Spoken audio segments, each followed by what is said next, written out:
For nearly 7 years, critics of the Walt Disney Company have been trying to convince the courts that the studio headquarters in Burbank is polluting the immediate neighborhood with a dangerous chemical. An LA Superior Court judge has finally ruled there is no admissible evidence to support this charge. None. But one of the neighbors who sued Disney believes too many questions remain unanswered about the studio's past practices. We should have been able to go way back. You need to find out what's wrong.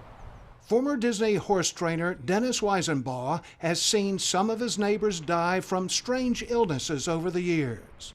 3 of his own horses succumbed to a rare disease and had to be euthanized. They were in so much pain. This happens with people. It ends up with cancer. They end up with rashes. Something is causing this. Weisenbaugh believes one possible cause is a chemical called chromium-6. Government studies show it's been found in the soil of Pollywog Park, which stretches from the Disney studio to Weisenbaugh's own backyard. Something drastically is wrong with the Pollywog. If you saw the movie Erin Brockovich, you know that chromium-6 was the invisible arch-villain.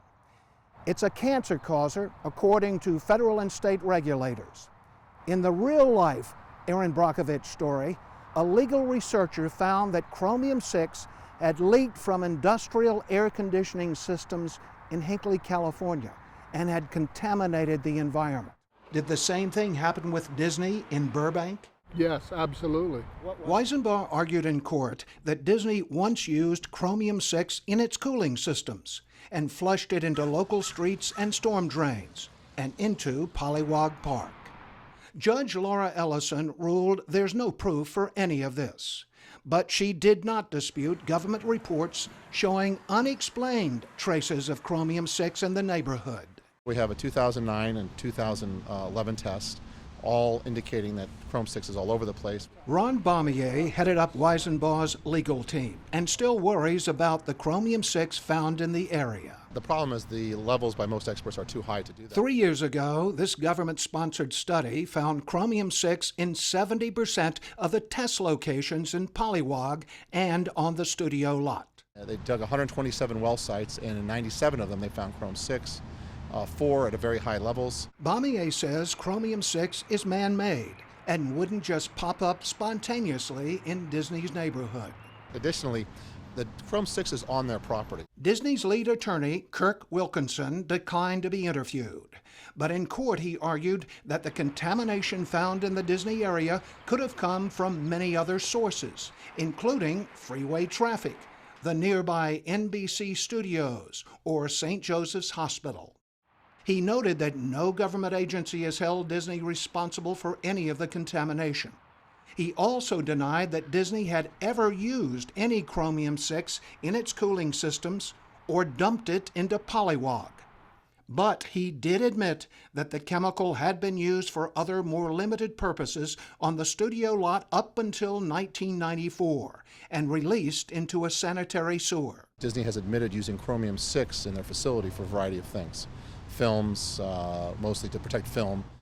Disney has also conceded to the U.S. EPA in this report that its cooling systems have never been routinely tested for chromium-6. It's also acknowledged that its early air conditioning equipment used groundwater as a coolant. Groundwater drawn from underground natural sources that regulators now know is contaminated with chromium-6 and other chemicals. Did some of that contamination slip accidentally into Disney's early cooling system, then leak back into the environment? I definitely feel that something happened there, yes. For technical legal reasons, Judge Ellison excluded from the recent trial much of the evidence relating to such issues, depriving Weisenbaugh and his lawyers of some of their key arguments. Their case was further weakened when it was discovered their principal researcher, William Dunlap, had been sanctioned by a federal judge for allegedly circulating forged documents about the case. Dunlap is appealing the sanction and would not be interviewed for this story.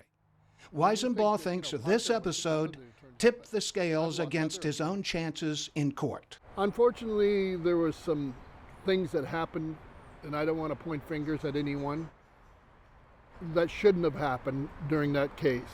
But that's not the end of the story.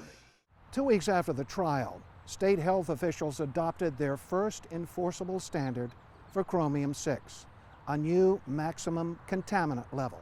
It had never existed before, and no such level, no such threshold exists anywhere in the nation but California. The new standard has not been used to measure contamination in the Disney neighborhood. If it were, Weisenbaugh and his lawyers are convinced it would show that the chromium-6 here is far more serious than was acknowledged in court. You can't have any of it. You can't have small amounts of it. You can't have any of it. Infinitesimal amounts are not allowed. Tell me what you think needs to happen. You said new studies. There needs to be new tests. There needs to be somebody out there that really believes that something's going wrong, and they need to follow through with it and start all over again. Do you think that Disney himself, Walt Disney, would have been part of an effort to get this resolved right away, even if they weren't responsible? Beyond a shadow of a doubt. You could walk up to him and you could talk to him about it. It wouldn't be a lawsuit going on for 7 or 8 years. They would have found the answers. What's been the impact on you personally of this case? I mean, it must have taken a toll. Originally, when I lost the horses, it was devastating. It's very hard. It's really, your dreams have gone. Everyone in this area, including Disney, should want to find out what's going on. That's the main thing.